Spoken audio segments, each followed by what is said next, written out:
Ahora aparece la luminosa figura del gran San Jerónimo.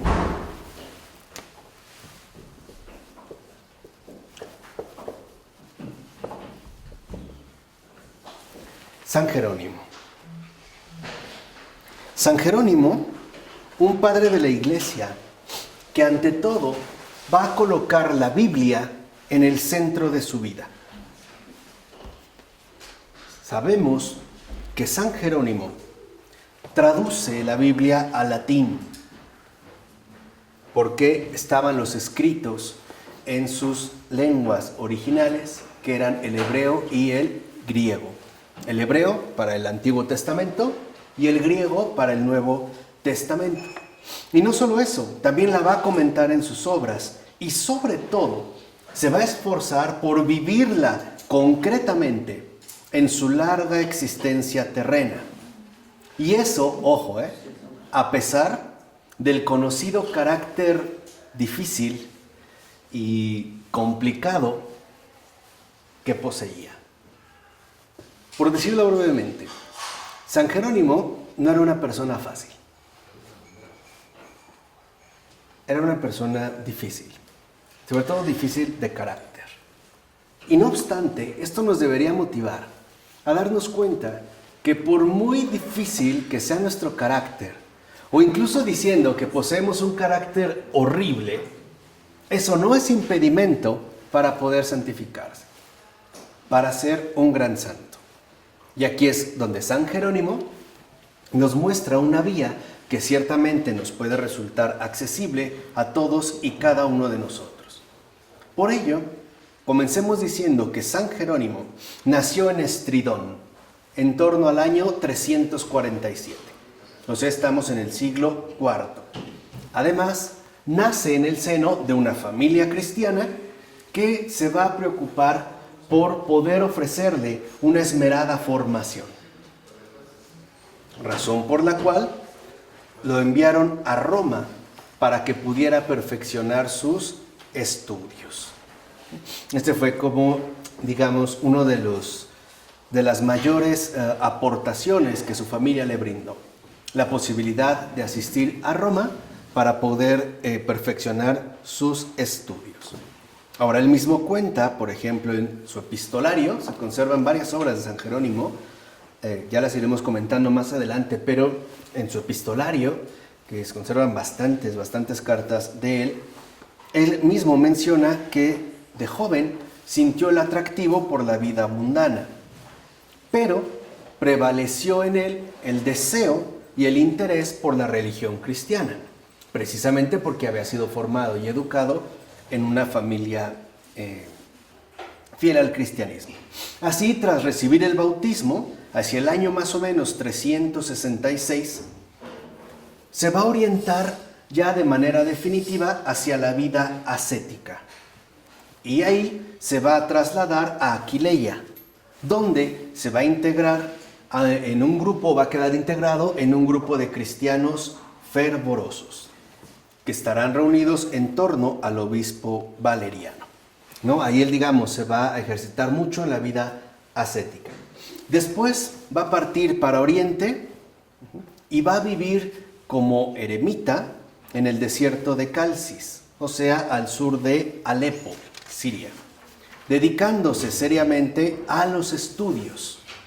Entonces, aquí entra como un rasgo importante también de San Jerónimo, los estudios. La importancia que tiene para San Jerónimo, y lo veremos más adelante, para todo cristiano, los estudios. Al grado de que ahí, en Alepo, más bien en Calcis, al sur de Alepo, va a perfeccionar su conocimiento del griego y va a comenzar a estudiar el hebreo. Y una vez perfeccionado tanto en el griego como en el hebreo, va a empezar a transcribir obras, sobre todo patrísticas. Y en ese entorno de eremita podemos ver que logra San Jerónimo madurar su propia sensibilidad cristiana. ¿A través de qué? La meditación, la soledad y el contacto con la palabra de Dios. Y esta definición es, digamos, a grandes rasgos, la de los estudios, o el estudio, si lo quieren ver en términos más simples. El estudio, que estaría conformado por la meditación,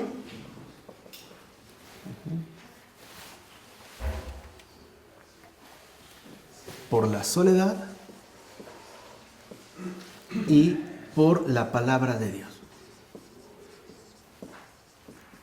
La meditación, como esta oración personal que uno tiene y el deseo de acceder a la verdad.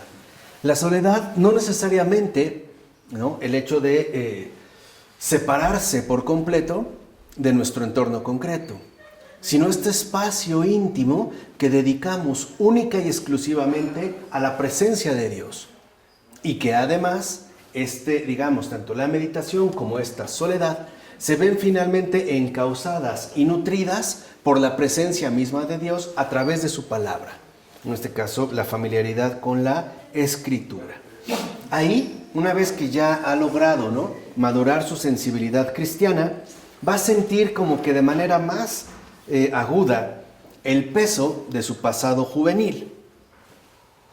Y esto le va a permitir a San Jerónimo experimentar de manera profunda un gran contraste.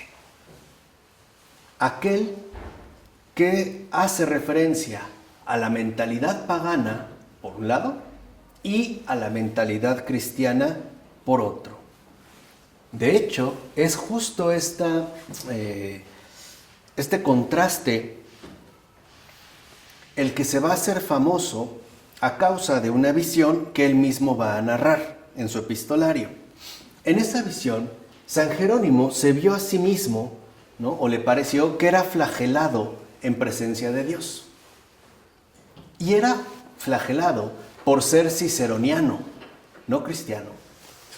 O sea, por ser pagano y no verdaderamente cristiano.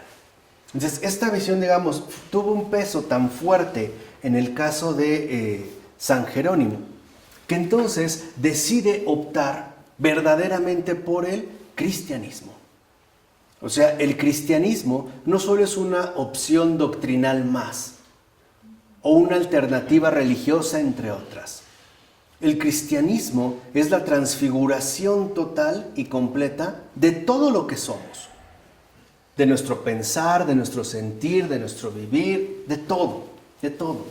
Y es a partir de este contraste que entonces en el año 382 San Jerónimo, ¿no?, parte o se vuelve a trasladar a Roma.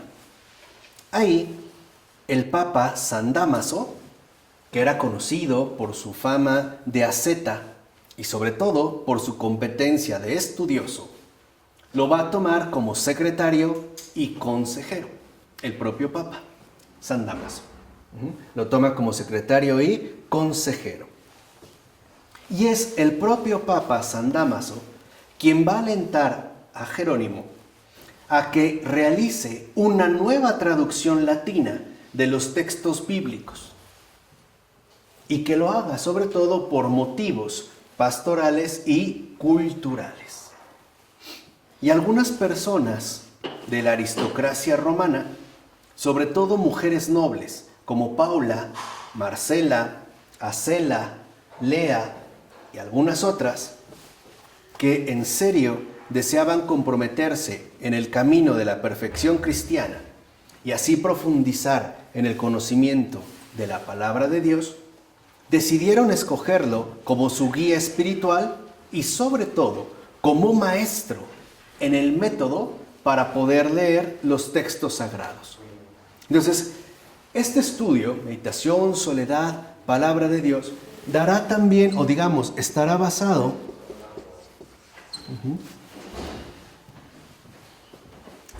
en la adopción de un método en particular para poder leer los textos sagrados.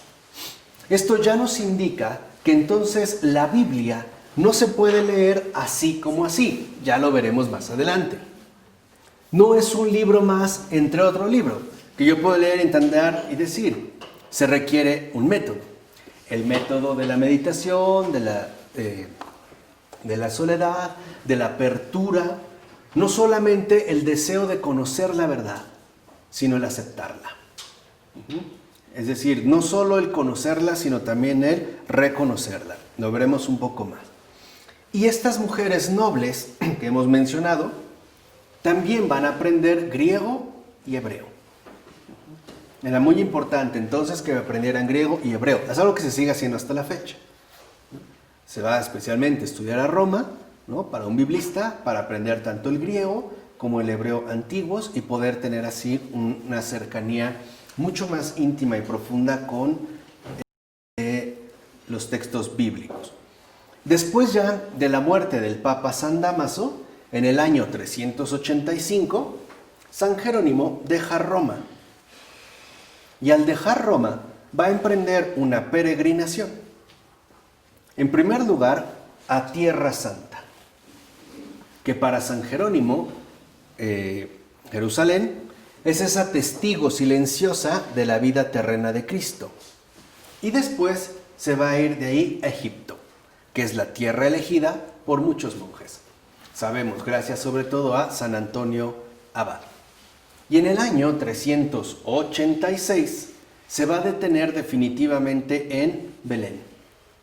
Ahí es donde se va a establecer, en Belén, donde, gracias a la generosidad de una mujer noble llamada Paula, se van a construir un monasterio masculino, un monasterio femenino y además una hospedería, para poder acoger a todos aquellos peregrinos que llegaban a Tierra Santa. Y lo habían hecho con esta convicción, pensando en que María y José no habían encontrado un lugar donde alojarse. O sea, también el motivo en este caso es netamente bíblico. Ahora, en Belén, donde San Jerónimo estuvo hasta su muerte, va a seguir desarrollando una intensa actividad. Por ejemplo, primero, va a comentar la palabra de Dios. Va a defender la fe. Se va a oponer a diversas herejías. Va a exhortar a los monjes a la perfección. Incluso enseñó cultura clásica y cristiana a jóvenes alumnos y acogió con espíritu pastoral a todos los peregrinos que visitaban Tierra Santa. Falleció en su celda junto a la Gruta de la Natividad el 30 de septiembre del año 419-420. Estaríamos ya pues al inicio del siglo V. Ahora, algo que es interesante destacar es que la formación literaria, o sea, el estudio que recibió San Jerónimo y la amplia erudición adquirida, para que vean que estudiar no es algo inútil, y no nos hemos cansado de insistir en eso, en esos cursos una y otra vez, tanto para los que están aquí como para los que nos ven a través de nuestro canal. Esta erudición le permitieron, por ejemplo, a San Jerónimo revisar y traducir muchos textos bíblicos. Digamos, es lo que le permiten realizar. Y va a ser un trabajo muy valioso, tanto para la Iglesia latina como para la cultura occidental. Ahora, teniendo en cuenta el original hebreo, el griego de los 70, que era la versión griega, ¿no?, la clásica versión griega del Antiguo Testamento, que incluso se remonta a tiempos precedentes al cristianismo, y sobre todo a las precedentes versiones latinas, San Jerónimo, apoyado por otros colaboradores, pudo ofrecer una traducción mejor. A esta traducción es a la que se le conoce como Vulgata. La Vulgata. Todavía se puede conseguir ese texto, la Vulgata, ¿no?, que es la traducción realizada por San Jerónimo y otros colaboradores. Ahora, este texto de la Vulgata será reconocido como el texto oficial de la Iglesia latina. Y de hecho, será reconocido como tal en el Concilio de Trento. E incluso después de la reciente revisión que se hizo, sigue siendo el texto latino oficial de la Iglesia latina. Este texto de la Vulgata. Ahora, vale la pena detenerse, aunque sea brevemente, en los criterios a los que se atuvo San Jerónimo, el gran biblista, en su obra de traductor. O sea, vamos a decirlo así un poco, ¿qué hizo? Él mismo lo revela cuando afirma, por ejemplo, que respeta incluso el orden de las palabras de las Sagradas Escrituras. O sea, incluso el orden de las palabras en las Sagradas Escrituras se tiene que conocer y respetar. Porque, como dice San Jerónimo, incluso el orden de las palabras es un misterio. Es decir, una revelación. Por eso lo importante es acudir a las fuentes originales, en hebreo y en griego. Y respetando, vuelvo a repetir, el orden ¿qué? De las palabras. Por ejemplo, si el sustantivo aparece al final, en la traducción tiene que aparecer al final. No tratar de adaptarla a nuestras respectivas comodidades lingüísticas, sino respetar pues incluso este misterio. Además, reafirma una y otra vez la necesidad que se tiene de recurrir a los textos originales. Fíjense lo que dice San Jerónimo. Si surgiera una discusión entre los latinos sobre el Nuevo Testamento a causa de las lecturas discordantes de los manuscritos, debemos recurrir al original, es decir, al texto griego, en el que se escribió el Antiguo Testamento. Lo mismo sucede con el Nuevo Testamento. Lo mismo sucede con el Antiguo Testamento. Si hay divergencia entre los textos griegos y latinos, debemos recurrir al texto original, el hebreo. De este modo, todo lo que surge del manantial lo podremos encontrar en los riachuelos. Entonces, no solo se trata de ser de ser un traductor pleno de la Escritura, sino ante todo ser un fiel custodio de esta Escritura, de no atentar contra el misterio.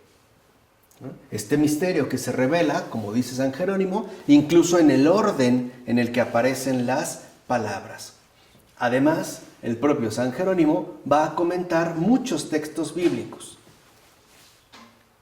Para San Jerónimo, los comentarios deben enriquecer por medio de aportaciones múltiples nuestra comprensión de la Escritura, es decir, de la palabra de Dios.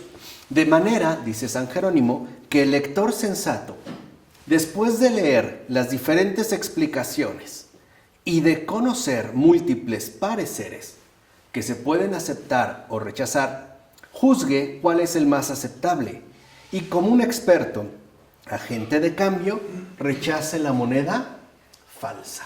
O sea, también promueve el discernimiento, el comprobar los comentarios realizados para que podamos tener una mejor elección. También va a demostrar la importancia y la validez de la literatura cristiana, convertida en una auténtica cultura, que incluso ya en ese entonces, la patrística era digna de confrontarse con la cultura clásica, que es de hecho, en gran medida, lo que nosotros estamos intentando hacer con el curso de filosofía católica. Mostrar que la cultura católica, la cultura cristiana, sí se puede incluso confrontar con la cultura contemporánea, recurriendo, digamos, a nuestras propias fuentes. Por último, en su por demás importante epistolario, una obra bastante importante, aunque al menos la versión que yo conozco, bastante cara, por cierto. En su epistolario, digo, que es además una obra maestra de la literatura latina, se va a destacar San Jerónimo, sobre todo por hombre culto, asceta y guía de las almas, que es, digamos, como el que se da cuenta de que la preparación que uno adquiere es para poder ayudar a las almas, ¿no? Una línea que en su momento recuperará, por ejemplo, San Ignacio de Loyola. Ahora, a partir de esto que nosotros hemos expuesto nos podríamos preguntar lo siguiente: ¿qué podemos aprender nosotros de San Jerónimo? Sobre todo, podemos aprender a amar la palabra de Dios en la Sagrada Escritura. Porque, como dice San Jerónimo, ignorar las Escrituras es ignorar a Cristo. Por eso es importante que nosotros no ignoremos las Escrituras, sino que mantengamos un contacto vivo, un diálogo personal con esta palabra de Dios que de hecho se nos entrega en la Sagrada Escritura. Ahora, en este diálogo con ella, o este diálogo, debe poseer siempre dos dimensiones. Por una parte, debe ser un diálogo realmente personal, porque Dios habla con cada uno de nosotros a través de la Sagrada Escritura. Pero también tiene un mensaje, porque tiene un mensaje para cada uno. Pero no debemos leer la Escritura, y este es el otro aspecto, como una palabra del pasado, como una especie de antigüedad remota, sino como una palabra realmente viva que se dirige también a nosotros y que busquemos recibir aquello que el Señor nos quiere decir en estos momentos. Y para no caer en el individualismo, o en este caso en el protestantismo, debemos tener presente que la palabra de Dios se nos da precisamente para construir comunión. Ese es el propósito fundamental, una comunión que se define en estos términos: unión con la verdad. De tal manera que se nos ofrece la Escritura para que todos quedemos unidos en la verdad y por la verdad. Esto es lo que formaría precisamente la comunión. De tal manera que al estar unidos en la verdad, podamos ir juntos en nuestro respectivo camino hacia Dios. Esto significa que aunque es una palabra personal, dirigida de manera especial a cada uno de nosotros, es, ante todo, una palabra que se construye en comunidad. Es, como dice San Jerónimo, palabra que construye a la iglesia. O sea, la Escritura no se puede leer sin el respaldo, la guía, la orientación y el apoyo que nos brinda la iglesia. Por eso es tan importante que nosotros leamos la Escritura en comunión con la iglesia viva, o sea, con la tradición. Y sabemos que el lugar privilegiado de la lectura y de la escucha de la palabra de Dios es la liturgia, en la que, celebrando la palabra y haciendo presente el sacramento del cuerpo de Cristo, actualizamos esta palabra en nuestra vida y la buscamos hacer presente entre nosotros. De ahí pues también conviene no olvidar que la palabra de Dios trasciende los tiempos, que las opiniones humanas van y vienen, que lo que hoy podemos llamar modernísimo, mañana será viejísimo. Por el contrario, la palabra de Dios es palabra de vida eterna, lleva en sí la eternidad, es lo que vale para siempre. Por eso, al llevar en nosotros la palabra de Dios, llevamos la vida eterna. Por eso dice San Jerónimo, y creo que habría que hacerle caso: tratemos de aprender en la tierra las verdades cuya consistencia permanecerá también en el cielo. Eso es el estudio. Y eso es justamente lo que en primer lugar nos ofrece la Escritura. Es también la gran escuela de estudio. Vuelvo a repetir: tratemos de aprender en la tierra las verdades cuya consistencia permanecerá también en el cielo. ¿O no es eso lo que tratamos de hacer en estas clases que impartimos? ¿No tratamos de aprender en la tierra esas verdades cuya consistencia permanecerá también en el cielo? Ese es el estudio. Y eso es algo que tenía muy presente San Jerónimo. Por eso, la siguiente ocasión, nosotros nos detendremos en su doctrina y las aportaciones que San Jerónimo nos viene a ofrecer. En nombre del Padre, del Hijo y del Espíritu Santo. Amén.